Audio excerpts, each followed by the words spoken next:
Hello, hello. Welcome back to another episode of the Black on Black Education podcast. As always, I allow our guests to introduce themselves and let people know who they are, what they do, and why they do it. Eghosa, you want to take us on first? Sure thing.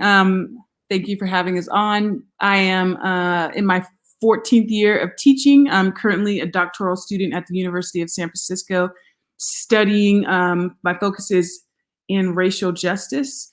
I have also done a lot of work with research regarding anti-Blackness in education and focusing on Black girl learners. And I am a curriculum creator and abolitionist teacher and co-founder of Making Us Matter. All of the amazing things. Gertrude. Thank you for having us. So like Eghosa, I'm also a 14-year educator, also in a doctoral program. My research centers around anti-Blackness in schools, specifically on the lived experiences of Black educators. Co-founder of Making Us Matter. We are a nonprofit org, abolitionist educators, Black educators, and just overall interested in seeing Black teachers and students thrive in an educational setting that was designed for them. Oh, I love it. And we've got the earrings to match. We've got earrings on. For those of you listening, you can't see them. It is the Black Lives Matter earrings on Gertrude right now, and I'm loving it. So let's talk a little bit more about Making Us Matter. Why did you start the organization? What kind of was the inspiration? Gertrude, you want to go first? Sure.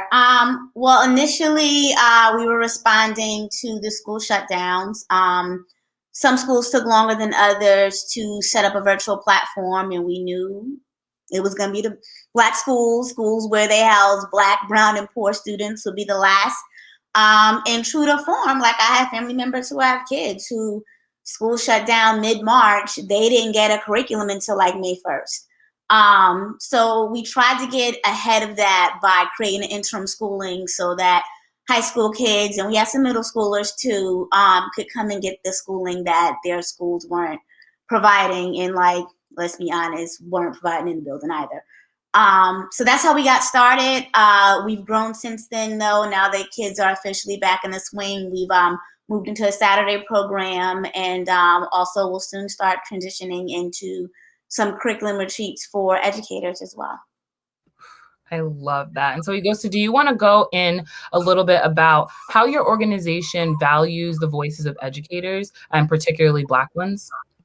Yeah, for sure. First, we have an all Black staff, and we are expanding what it means to be an educator by employing folks who might not have their teaching credential, but who are experts in their field, who might be a law student who could teach a class called I Know My Rights, things like that. We also have invested a lot of time in helping our educators create curriculum that is accessible, that is humanizing, that is focused on Black culture through our meetings with our educators. And we are essentially giving Black educators permission and encouraging them to use their lived experiences to inform their teaching practices. I love that. And so then I kind of want Gertrude for you to kind of piggyback off of that and then begin to talk about kind of some of the experiences that you're having with students and how they're engaging with the content that you all have been able to create. I think first on the teacher end, it's a liberating act to be able to create curriculum that tells your story and speaks to the counter narrative. And it's been beautiful to watch educators develop those bits of curriculum. And then for students to be in this space where you can get that.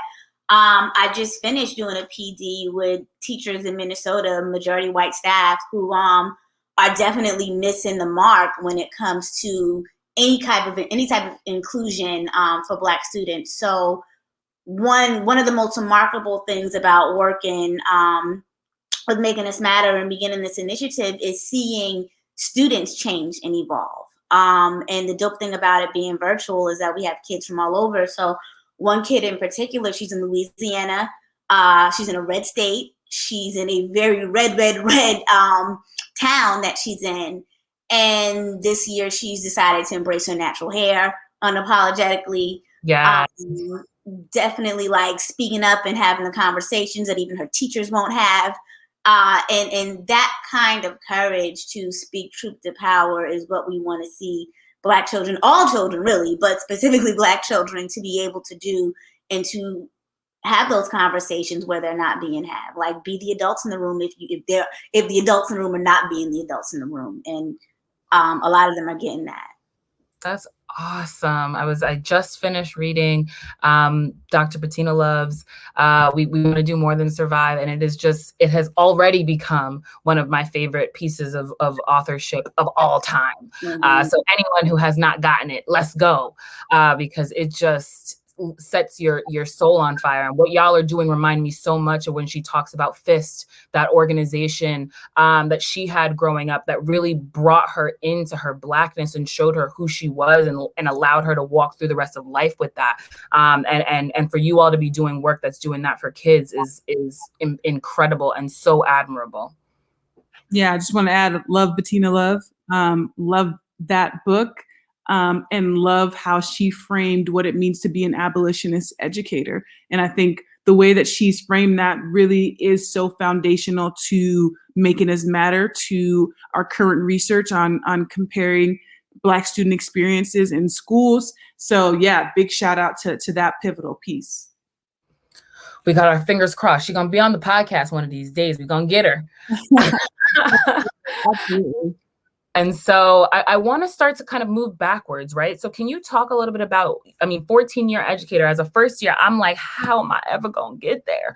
And so can you just talk a little bit about how your 14 years of experience for both of you has shaped your career thus far, shapes your area of study, shapes kind of how Making Us Matter begins to do and continues to develop? Yeah. You go eat? I'll go ahead. Yeah. It's so 14 years. I think my biggest takeaway is learning that the institution of education is what it is. The institution of education is not really willing to shift.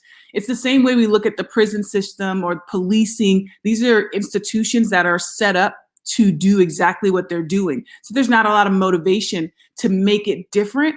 And so being in education for 14 years, that has become more and more clear each year, because each year students, teachers, those who are trying to push for change and structural shifts, it's usually ends up with nothing happening, because that's not the motivation. So I think that's my biggest takeaway, which is what is so beautiful about creating Making Us Matter. We are being abolitionists and we're creating a new system away from a system that is broken and has been broken and continues to harm and break the spirits of students and teachers, but especially Black students and Black teachers.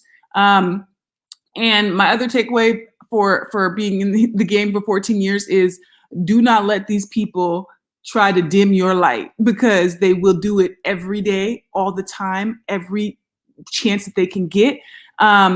Whatever that looks like, minimizing your pedagogy, stealing your work. They will shout each other out every single time, but they'll ignore you, especially as a Black person, Black woman, as much as they can. And it can be harmful to us as educators. But I just say that do not let these people take away the brilliance you are bringing to the table. Thank you. Did y'all hear that? Just play it back and then listen to it again. Gertrude. Yeah, much of the same. Like, I think this is a scholarship that's born out of pain and frustration. Because when you realize that the system is functioning just as it was designed, you start to question your place in it.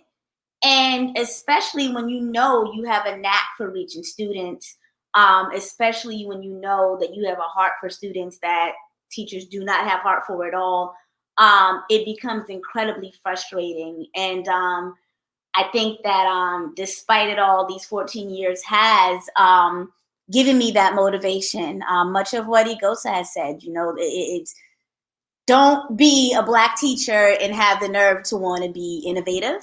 Don't be a Black teacher and have the nerve to speak out, to bring your politics into the classroom, as they often like to say. That's the playbook, and it really is a practice in bucking those each step of the way, doing so unapologetically, not feeling like you're too small, that you can't. These people don't know anything that they're doing, specifically with Black kids, but I question kids in general. So please don't think that like someone's, I've spent a lot of time that first 5 years, especially, thinking that somebody had a jump on expertise because they had a position that was higher than mine, and that wasn't the case. So yeah, it's very fascinating to me how many of us either choose the buck systems, bobbleheads, or leave entirely. But it seems to be like the only paths for Black educators. So the biggest takeaway is, when the space no longer serves you, find a space that you can serve that's your own. And that's what we're doing with Making Us Matter.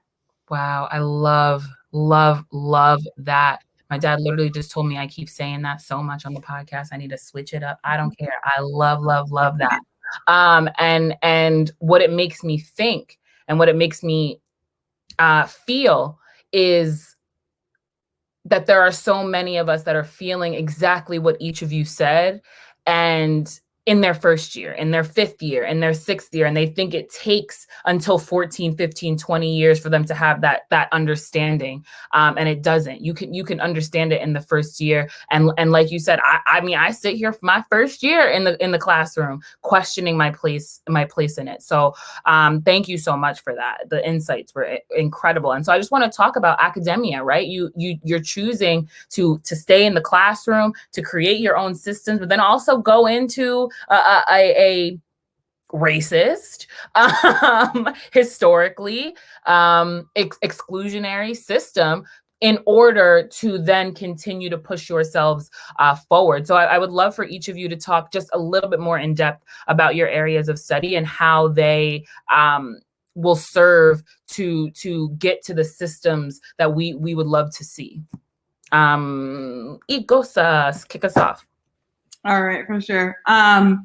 Yeah, the way you said it, we're going back to the institutions that are doing exactly what we're complaining about. But in part one, I think we're in a program, specifically IME at the University of San Francisco, where we're able to meet a lot of like-minded folks, to where someone like Gertrude and myself could get together and create this with the support of everyone on campus, our faculty, our advisors, all that. So there's beauty in that. Two, while I acknowledge that the ivory tower is often part of the marginalization of voices like ours, we get to use the institution to do what we need to do. We can get these letters behind our names so that we can have more power to subvert all these systems. And we have the ability to write and create and all that with the institution behind our name. As bad as it sounds, it helps, right? It allows us to get places and get the ear of folks that we might not have been able to do if we were, posting these and publishing this on our Instagram accounts or Medium accounts and things like that. So that is the reality. But I also want to say that we are lucky to have the amount of support we do where we are at. Thank you. I definitely want to shout out IME at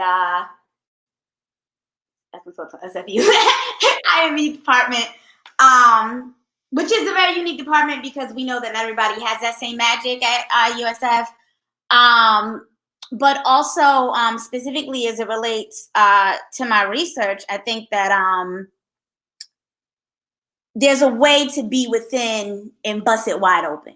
And one area where that definitely needs to be upheld and taken over is teacher education programs. I am going to say I think I was lucky not to have gone through a teacher ed program for undergraduate school, because I don't think I would have taught after that, just from so many horror stories that I hear. But I do have my master's in multicultural literature education. And thinking back on it, I can't think about any part of that was multicultural at all. got the degree, but just don't Wow. the reflection of it all. So like I'm saying that to say, especially for what my study is, how do we not only ensure that we get more aspiring Black educators into these teacher ed programs, but also how do we redesign the curriculum so that when they're in there, it's specific to what they experience? You know, there needs to be classes that says, hey, you're the only Black teacher at this predominantly white school. Not only how do you develop curriculum, but how do you develop curriculum that might be unapologetic and seem deemed problematic, and how do you push forward that with confidence? Yeah. You know, we don't have that. No one tells a Black teacher what to really expect when we go into these schools. And that's the part that, you know, being within the institution allows you to do, to create those spaces so that Black teachers can feel like this is a profession that they're well prepared and supported in. I'm about to say it again. Yes, I hear that. And I think what it makes me want to talk about next is a both and question. So I think that sometimes it's, do Black teachers, do Black educators, do Black institutions just create their own thing, or do they maneuver through the system? And I want you to both to talk a little bit about how you in your experience know that retaining teachers in school settings, in a traditional public school setting, what that takes for a school to continue to have a teacher that feels valued in that space. But then additionally talk about the things that teachers need to do when they know that they're no longer being served in the spaces that they're in, and what should they do in order to get there. I think for one, like, I don't think I've ever been in a school setting where I felt like I was supported. That's number one. I think what could have helped is not only the presence of other Black teachers, but also like some formation amongst us, like a space that we knew that we could go that will not be infiltrated by our white coworkers, a space that we didn't have to share with other groups of color, just something that specifically, you know, a space for specifically Black educators, and admin that understands that. You know, I have yet to work with an administrator who understands that it's a different experience, and that's been the case even when the administrators are Black too. It's like we somehow forget that we are very much, not even are still in the same shoes, because we are still in this skin. So definitely more acknowledging that, like, name that elephant in the room, stop trying to, I can't even say stop trying to make it political, because it is. Stop being not okay with it being political, because that's what it's going to have to be. And what was the last part of your question? Because I really liked it and I really want to answer it. Oh, so like, what do you suggest that people do, right? What do you suggest that when I'm in a space and I know it's not serving me, and it's also not serving kids, because when you're not serving your teachers, it's very unlikely that your school is going to be serving your kids. What do they do? So y'all made Making Us Matter. Where do they connect? What should happen? What are the wheels? What wheels should be turning in their heads in those moments? So I think initially the first thing is, if you're not being served somewhere, leave. And I know that's hard for Black educators because we get invested in these kids. We love on these kids. And I thought it was callous when my father said it, but I get it now. It's kids everywhere. You are not going to run out of kids to love. But do not damage yourself by and get more and more detached from this profession by staying somewhere. That is the number one Black teacher killer, staying in a place and remaining where they're not being served. It takes a lot to withstand that. If you feel like you can't grow, at some point you have to go. And I can't speak for E, but I feel like that's what happened for me. I went from state to state, school to school, and had to start seeing it no matter where I go, it's going to be the same narrative. So let me move into a space where I can create my own vision. And one thing that I think we both learned going into this is that there are so many groups out here doing the work.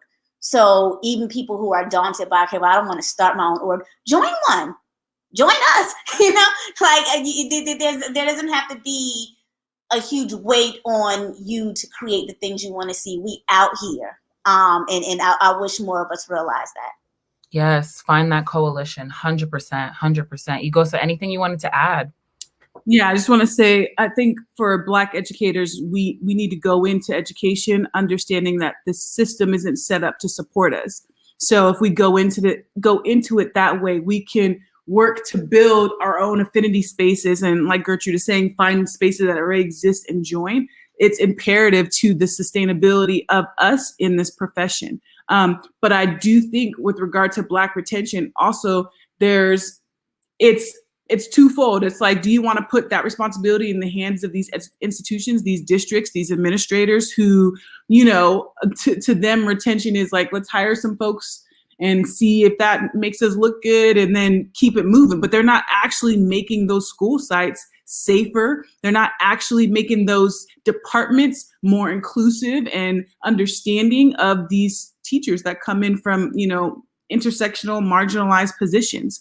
I also think that there are a lot of teachers who are teaching in places that they're no longer being served. That's a fact. And it's difficult to say just walk away, for sure. But I think there's something important about, as you're in these positions where you're no longer being served, what does it look like to dream up something new? What does it look like to create something outside of that space for yourself that you can serve yourself and the folks that and that means being creative, that means being innovative, that means stepping away, for sure. But also, not everybody can lose that check. So, there's a balance between all of it, and it's a tough position to be Black in education, period. So the more we can align and commit to some collective solidarity between us, the better. Collective solidarity. That is the work, right? And I think both of you are so right. It's leave. The reality is, we know that going into the 2021-2022 school year, there are jobs on jobs on jobs on jobs on jobs because teachers are leaving, not just because of the COVID-19 pandemic, because they realized that schools had an opportunity to say, we are going to do something different. And they all were like, no, we just going to put the same thing on Zoom. And that shows you exactly what y'all are talking about. The system doesn't want to move. And so it's a both and, in that in the system with these kids, some of us need to be in it. And then some of us need to be outside of it, fighting and warring and recreating and building. Because that is the work of abolition. So I'm so grateful. And that brings me kind of to my last question. Like, I just wanted us to be able to kind of get in to, what is the call to action? What is the call to action to school communities? What is this call to action to educators, white, Black, Latinx, otherwise? What is the call to action to begin really picking apart how we provide a quality education to Black kids, to Latin kids, to kids of different genders, races, sexual orientations, religions? What is our call to action for them? Because I think that folks need a kick in the butt right now. Well, I think with all those groups, the first thing that comes to my head is we need to decenter whiteness for all of us. Like, that's off top.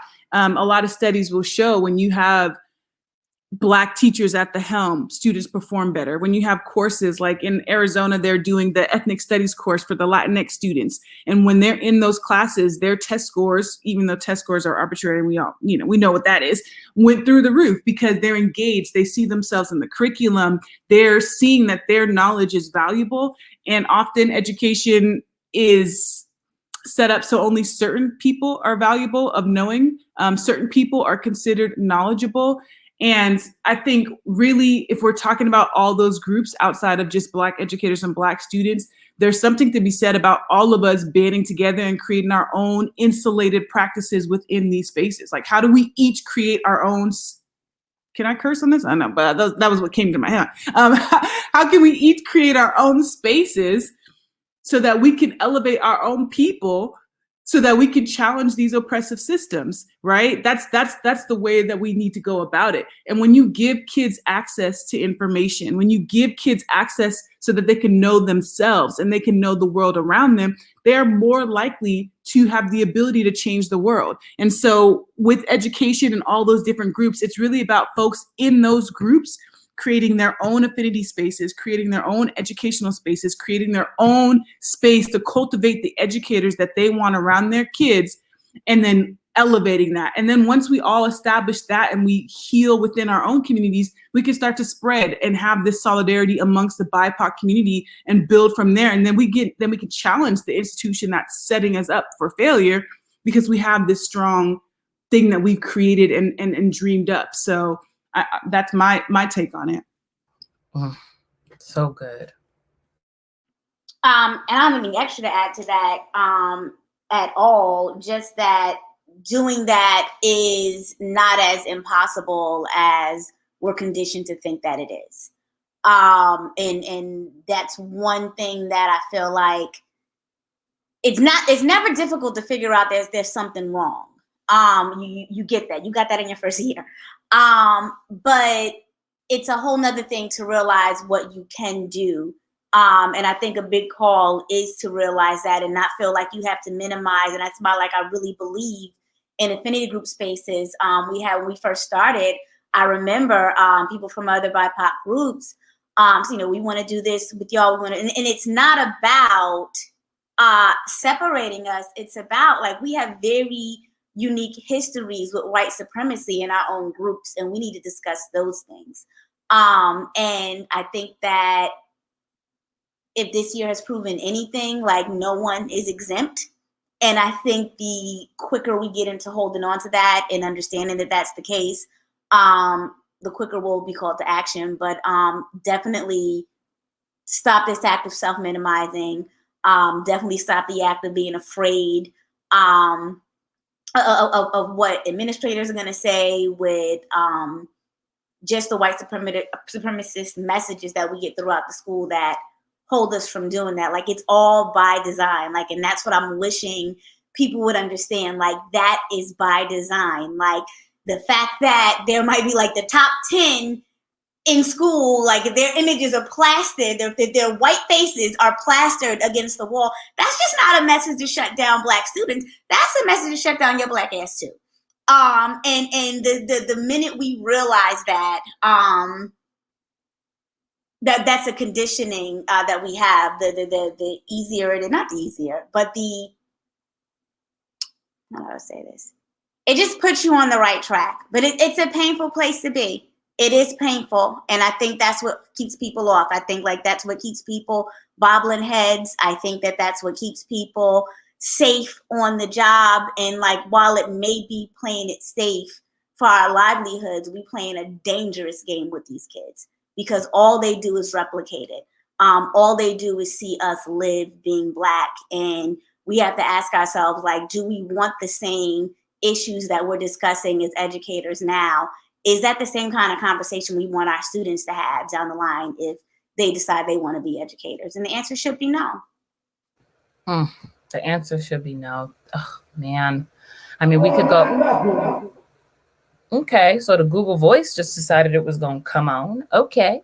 But I mean, that just leads into, because there's nothing else to be said, right? And so that leads into the last question. As always, I become the interviewee, you become the interviewer, and you all can ask me a question as it pertains to the topic. What is your freedom dream for creating space for folks like yourself, Black educators entering in? I think my freedom dream is to consistently be in coalition, and consistently be in coalition that with folks where it's not hard. And I say that because I mean, every week I meet up with my sisters at Restore More, and every week we're baffled by what we create in 30 minutes. We have 30-minute lunch conversation every Thursday, and we're baffled by what we create. And then we sit back and say, why are we baffled by this? We're people who are committed to the work. We're people who want to see the best for kids. We're people who want to see the best for educators. And we're people who genuinely believe in the ability for our future to look better and to look different. And so, of course, when we all come together, we're going to be able to make something incredible happen. And so I think my freedom dream is just for the rest of my life, being able to be in coalition, knowing that I'm going to leave this same problem to my kids, but having them be more well equipped to handle it and to pair it with joy and excitement and love, which is the ultimate abolitionist act. Yeah. Love it. I'm going to copy your phrase. Love it. Do you have one, Gertrude? So I know you said you had a very tenuous first year, like of all the years to start teaching, like what a year to start. What's your plan for next year? Like what have you learned in this previous school year, in this school year here, that's going to influence how you move next school year? Wow, I love that question. And I'm going to tiptoe around it in the best way I can, knowing that school administrators could be listening to this. I have learned that United States of America, as does most world leaders, has a commitment to complacency, a commitment. They've committed to giving someone what they wouldn't give themselves. They've committed to answering questions in the ways that would be inappropriate if it was their child's teacher answering that same way. And so similarly to what we've talked about, I am very okay with the repercussions of being someone who is a fighter. And I'm okay with the repercussions of not being well liked. And so I think that my unique lived experience has armed me with enough thick skin to just be like, just throw them off, right? And then you have those days where like, oh, nope, couldn't throw it off today. But I think moving into next year, I don't know where I'm going to be teaching. I don't know if I'm going to be teaching. I don't know how I'm going to be teaching, but I know that my life's work is committed to education and is committed to giving students the education that I wish I had. And so whatever that means, whatever is in store, whatever comes from that, I just want to be able to say that I'm living into that core value and that dream, rather than for the sake of, well, you can't quit because we told you your whole life you couldn't, or you can't leave because they said you can't leave, or like all of these arbitrary reasons that we give ourselves of why we have to stay unhappy. I'm going to do what is best going to serve my ability to live into my core value. I think that's the best way I could answer that. I think that's beautifully put. Like, you know, don't. I was about to cuss too. Don't let these folks break your spirit. Like, don't lose your spirit chasing somebody else's dream, especially when that dream wasn't intended for you anyway. You know? And that's on period. And so I want folks to have the opportunity to connect with you if they want to. So tell folks where they can reach you, whether it's website, Instagram, where can they get in contact with Making Us Matter? Because they want to be living into their freedom dreams as well. For sure. Before we do that, I do want to say one thing you said, that I'm trying to be the teacher that I didn't have. I love that. And I hope people take that in. How can we be what we needed as students? And that's a beautiful thing. So I just wanted to highlight that. Thank you. You can reach us at Making Us Matter on all socials, TikTok, Instagram, Twitter, all the jazz, you know. And then you can reach me on Instagram at teach.love_. You can reach Gertrude on Instagram at your favorite damn teacher _ under each word. What else, Gertrude? Definitely visit our website, www.makingusmatter.com. Check out the things we're doing. Check out, we'll keep that updated for our next installments. If you want to be involved in any kind of way, definitely check us out and reach out. And so listen to them, reach out. You don't have to start your own thing because there are things already out there. And so thank you both. Oh, I also have to shout you out because we already recorded this episode and it got messed up and they were willing to come back on and re-record. And I am so grateful and thankful. So I'm going to end on expressing my gratitude to you all. Check them out. They're incredible. Enjoy the episode and have a great rest of your day.